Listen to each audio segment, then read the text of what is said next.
అప్పుల బాధలు వెంటాడుతున్నాయా? అయితే 6 JVR వారి జాతిరత్నాలు ధరించండి.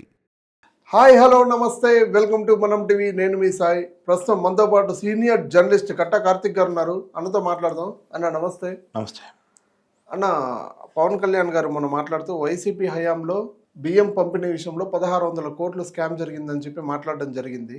అదే జగన్మోహన్ రెడ్డి గారు నిన్న ప్రెస్ మీట్ పెట్టి మాట్లాడడం జరిగింది. అదే ఇంటింటికి బియ్యం పంపిణీ చేస్తే స్కామ్ ఎక్కడ జరుగుతుంది, ఇప్పుడు స్కామ్ జరిగే అవకాశం ఎక్కడ ఉంటుందని చెప్పి మాట్లాడారు. 9260 వాహనాలు అంటే 20,000 మంది కుటుంబాలు రోడ్డున పడ్డాయి మీరు చేసిన పని వల్ల. ఇప్పుడు దీనికి ఎవరు సమాధానం చెప్తారో? ఆ 20,000 కుటుంబాలకు ఆధారం ఎక్కడి నుంచి తెస్తారు అని చెప్పి చంద్రబాబుకి ట్వీట్ చేయడం జరిగింది నిన్న. దీన్ని ఎలా చూడొచ్చు అన్న? మొత్తానికి రేషన్ బియ్యం పంపిణీ విషయంలో జగన్మోహన్ రెడ్డి గారు కొత్త సిస్టమ్ తీసుకొచ్చారు. అదేంటంటే వెహికల్స్ ద్వారా పంపిణీ చేయటం. ఇంతకుముందు ఏంటంటే రేషన్ అనేది స్టార్ట్ అయినప్పటి నుంచి కూడా కొన్ని దశాబ్దాలుగా జరుగుతున్నటువంటి ప్రక్రియ ఏంటంటే ఉమ్మడి రాష్ట్రంలో కానీ, విడిపోయిన తర్వాత అటు తెలంగాణ ఇటు ఆంధ్రప్రదేశ్లో కానీ, దేశంలో వివిధ రాష్ట్రాల్లో కానీ రేషన్ సప్లై కేంద్రాలు ఉన్నాయి. అంటే రేషన్ షాపులు అంటారు.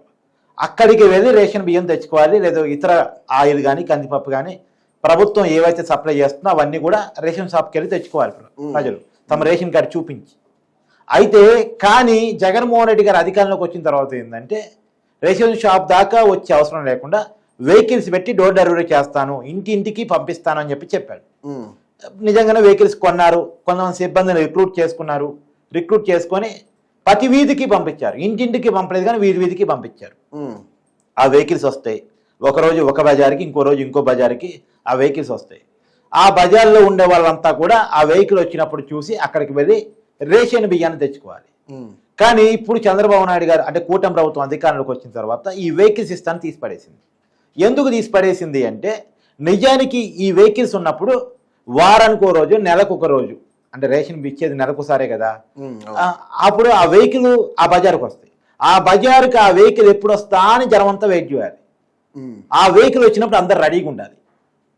లేదంటే ఆ వెహికల్ వచ్చినప్పుడు ఆ ఏరియాలో ఆ జనం లేరనుకో, ఊరికి వెళ్ళటం, పెళ్ళిళ్ళు, పబ్బాలు, అనేక కార్యక్రమాలు ఉంటాయి కదా, పనులు ఉంటాయి కదా. ఆ వెహికల్ వచ్చిన సందర్భంలో అక్కడ ఉన్న వాళ్ళకి కనుక లేకపోతే వాళ్ళు మళ్ళా ఆ నెలకి రేషన్ మిస్ అయినట్టే. ఇక రేషన్ షాప్లో వ్యాలిడిటీ లేదు అక్కడ. ఆ వెహికల్ వస్తుంది, మీ బజార్కే వస్తుంది. అది వచ్చినప్పుడు మీరు రెడీగా ఉండి తీసుకోవాలి. ఆ రేషన్ ఏదైతే వెహికల్ వచ్చిందో అది వచ్చినప్పుడు ఆ బజార్లో ఉన్న వాళ్ళంతా లైన్లో నించొని తమ రేషన్ కార్డు చూపించి తమకు ప్రభుత్వం ఇచ్చేటువంటి ఉప్పు, పప్పు, బియ్యము ఏది ఉంటే అది తీసుకోవాలి. ఆ వెహికల్ వచ్చే వరకు వీళ్ళు వెయిట్ చేయాలి. ఆ వెహికల్ ఎప్పుడు వస్తా అంటే పర్టికులర్ టైంలో వస్తానికి గ్యారంటీ లేదు. ఒక్కొక్క బజార్కి ఒక్కొక్క టైంలో వస్తూ ఉంటుంది. కాబట్టి అది జనాలకు కొంత ఇబ్బందికరంగా ఉండేది. ఇప్పుడు కూటమి ప్రభుత్వం అధికారంలోకి వచ్చిన తర్వాత ఇప్పుడు మీరు 15 రోజులు టైం ఇస్తున్నాం, 10 రోజులు టైం ఇస్తున్నాం. మీరు ఎప్పుడు కుదిరితే అప్పుడు, ఎప్పుడు అవకాశం ఉంటే అప్పుడు మీ ఊళ్ళోనే రేషన్ షాప్ ఉంటుంది. ఆ షాపుకి పోయి మీకు ప్రభుత్వం ఇచ్చినటువంటి ఉప్పు, పప్పు, బియ్యం తీసుకోండి అని ఇప్పుడు ఉన్నటువంటి కూటమి ప్రభుత్వం చెప్తాను. మంచిదే కదా. ఇదే ఒక్క పూటతో జరిగేది కాదు, ఒక్క రోజులో పోయేది కాదు. ప్రతి విలేజ్లో కూడా, రేషన్ షాప్ ఉన్న విలేజ్లో కూడా 10 రోజుల నుంచి 15 రోజులు టైం ఇస్తున్నారు. ఏదో ఒక టైంలో ఏదో ఒక రోజు తమకు అవకాశం ఉన్నప్పుడు, తమ ప్రియం ఉన్నప్పుడు వీళ్ళు చేసుకొచ్చుకోవచ్చు. ఈ వెళ్ళలేనటువంటి వికలాంగుడికి, వృద్ధుడికి మాత్రం ఇంటికి సప్లై చేస్తామని ఇప్పుడున్న ప్రభుత్వం చెప్తా ఉంది. మరి అనొచ్చు నువ్వు, మరి వెహికల్స్ ప్రభుత్వం కొన్నది కదా జగన్మోహన్ రెడ్డి గారు అధికారంలో ఉన్నప్పుడు, దాని మీద చాలా మంది ఉపాధి పొందారు కదా. వాళ్ళ పరిస్థితి ఏంటంటే వాళ్ళకు కూడా ఈ ప్రభుత్వం ఒక మంచి న్యూసే చెప్పింది. ఆ వెహికల్స్ ఎవరైతే కలిగి ఉన్నారో వాళ్ళ వెహికల్స్ పూర్తిగా ప్రభుత్వం ఉంది కదా, వాళ్ళు ఓన్ చేసుకోవచ్చు. వాళ్ళకే కేటాయించింది. ఆ వెహికల్స్ వాళ్ళ పేరు మీద రిజిస్ట్రేషన్ చేస్తుంది. ఇక వాళ్ళు దాన్ని వాడుకోవచ్చు. వాళ్ళు వేరే వేరే పనుల కోసం ఆ వెహికల్స్ వాడుకోవచ్చు. దానికి ఏదైనా లోన్లు గిన్లు ఉంటే కనుక ప్రభుత్వమే కట్టింది. దానికి ఈఎంఐలు ఏమైనా ఉన్నా కానీ, ఆ లోన్లు ఉన్నా కానీ ప్రభుత్వం క్లియరెన్స్ చేసింది. ఆ వెహికల్స్ పూర్తిగా ఎవరైతే ఇప్పటి వరకు వాడుతూ ఉన్నారో, ఉపయోగిస్తూ ఉన్నారో, రేషన్ బియ్యాన్ని ఆ వెహికల్ ద్వారా సప్లై చేస్తూ ఉన్నారో వాళ్ళే ఉంచుకోవచ్చు, వాళ్ళే వాడుకోవచ్చు. పర్సనల్ వెహికల్ అంటే వాళ్ళకి ఉపాధి మార్గం దొరికిందిగా. వాళ్ళు రూపాయి పెట్టుబడి పెట్టకుండా వాళ్ళకి వెహికల్ ఇచ్చింది గవర్నమెంట్. వాళ్ళు ఆ వెహికల్ ద్వారా ట్రాన్స్పోర్ట్కి చాలా అవసరాలు ఉంటాయి కదా. కూరగాయలు ట్రాన్స్పోర్ట్ చేయాల్సి వచ్చింది, బియ్యం ట్రాన్స్పోర్ట్ చేయాల్సి వచ్చింది. అంటే ప్రజలకు సంబంధించినటువంటి ఏదైనా విషయాల్లో ట్రాన్స్పోర్టేషన్కి ఆ వెహికల్ని వాళ్ళు ఉపయోగించుకు బిజినెస్ చేసుకోవచ్చు. ట్రాన్స్పోర్ట్ అనేది ఒక బిజినెస్ కదా, దాంట్లో ఆ వెహికల్స్ వాళ్ళు ఉపయోగించుకోవచ్చు. సో వాళ్ళకి పర్సనల్గా బిజినెస్ చేసుకునే అంటే నిన్నటిదాకా ఎంప్లాయీస్గా ఉన్నవాళ్ళు ఇలా ఓనర్స్ అయ్యారు. నిన్నటిదాకా వాళ్ళ ఎంప్లాయీస్ ఆ వెహికల్ ప్రభుత్వాన్ని ఆ వెహికల్ వాడుకొని రేషన్ షాప్లోకి వచ్చినటువంటి ఏదైతే ఉప్పు పప్పు బియ్యాన్ని ఈ బజార్కి సప్లై చేసే బాధ్యత వాళ్ళది. కానీ ఇవాళ వాళ్ళు ఆ ఏ వెహికల్ అయితే వాళ్ళు ఉపయోగిస్తున్నారో ఆ వెహికల్స్ ఓనర్స్గా మారిపోయారు. అంటే వాళ్ళకి మంచి జరిగినట్టే కదా. ఒక్కసారిగా లక్షలు విలువ చేసేటువంటి వెహికల్ తమ చేతుల్లోకి వచ్చిందంటే అది వాళ్ళకి మంచి ఆనందకరమైన విషయమే కదా. కానీ ఇప్పుడు అంటూ ప్రజల కోణంలో మరి ప్రజలు రేషన్ షాప్ దాకా వెళ్ళగలుగుతారంటే వెళ్ళాలి. దేశంలో ఎక్కడైనా రేషన్ షాప్ దాకా వెళ్ళి ఊళ్ళో ఏదో జిల్లా కేంద్రంలో ఉండదు కాదు, మండల కేంద్రంలో ఉండదు కాదు, ఏ ఊరికి ఆ ఊళ్ళో రేషన్ షాప్ ఉంటుంది. ఆ రేషన్ షాప్కి వెళ్ళి కూడా బియ్యం తీసుకోలేని పరిస్థితుల్లో ఏమైనా ప్రజలు ఉంటారా? అందులో ఒక్కరోజు కాదు, నీకు ఎప్పుడు ఫ్రీ ఉంటే అప్పుడు 15 రోజులు. కాబట్టి కొంతమంది వైసీపీ నాయకులు తమకు సంబంధించిన పార్టీ కార్యకర్తను రేషన్ షాపుల ముందు నిలబెట్టి మీ వల్ల రేషన్ షాప్కి వచ్చాం, జగన్మోహన్ రెడ్డి గారు ఉన్నప్పుడు మా ఇంటికే వచ్చాయి, మా బజార్కి వచ్చాయి అని చెప్పేసి కొన్ని వీడియోస్ వైరల్ చేస్తాం.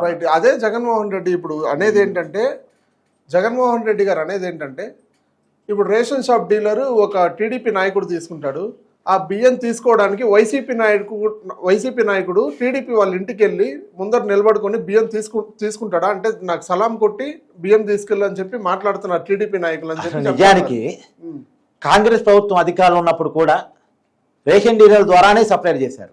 మరి అప్పుడు టీడీపీ కార్యకర్తలపై వైసీపీ నాయకుడు ఇంటి ముందు పోయి బియ్యం తీసుకోవాలా?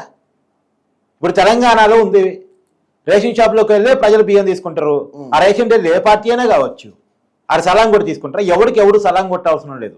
ఇక తమ రేషన్ కార్డు ఉంటే తమ అర్హత ప్రకారం రేషన్ షాప్లో ఖచ్చితంగా తీసుకోవాల్సిందే. ఖచ్చితంగా రేషన్ డీలర్లకి ఇప్పుడు అట్టనుకుంటే వెహికల్స్లో ఉన్నాడు వైసీపీ కార్యకర్త అనుకో, బజార్కి వచ్చినాడు, అతను సలాం కొట్టి ఆ బజార్లో ఉన్నటువంటి టీడీపీ కార్యకర్త ఆ బియ్యాన్ని తీసుకోవాలా, ఉప్పు పప్పులు తీసుకోవాలా? అంటే పద్దానికి రాజకీయాన్ని ముడిపెట్టొద్దు. సమాజంలో ప్రతి ఒడికి కూడా ఏదో రాజకీయ పార్టీతో అనుబంధమో ప్రేమో ఉండొచ్చు కాక, కానీ వాళ్ళకి రాజకీయాల సంబంధం లేదు. వాళ్ళు ప్రభుత్వం చెప్పిన పని చేసేవాళ్ళు. రేషన్ షాపులో ప్రజలకు రేషన్ పంచడం రేషన్ డీలర్ పని. అక్కడ రేషన్ షాప్లో రేషన్ దొరికింది, ప్రజలు వెళ్ళి అక్కడ తమ రేషన్ కార్డు చూపించేసి ఆడ బియ్యాన్ని ప్రభుత్వం ఇచ్చేటువంటి వస్తువుని తీసుకొచ్చుకోవాలి. పద్దాన్ని రాజకీయంతో ముడిపెట్టొద్దు. పైగా ఈ పేరుతో అప్పుడు వెహికల్స్ ఉపయోగించి రేషన్ బియ్యాన్ని పక్కదోవ పట్టించారు, తర్వాత ఉప్పు పప్పులు పక్కదో పట్టించారు, 1600 కోట్ల అవినీతి జరిగింది అని పవన్ కళ్యాణ్ గారు ఆరోపిస్తూ ఉన్నారు. అవినీతి జరిగిందని నిరూపించారు.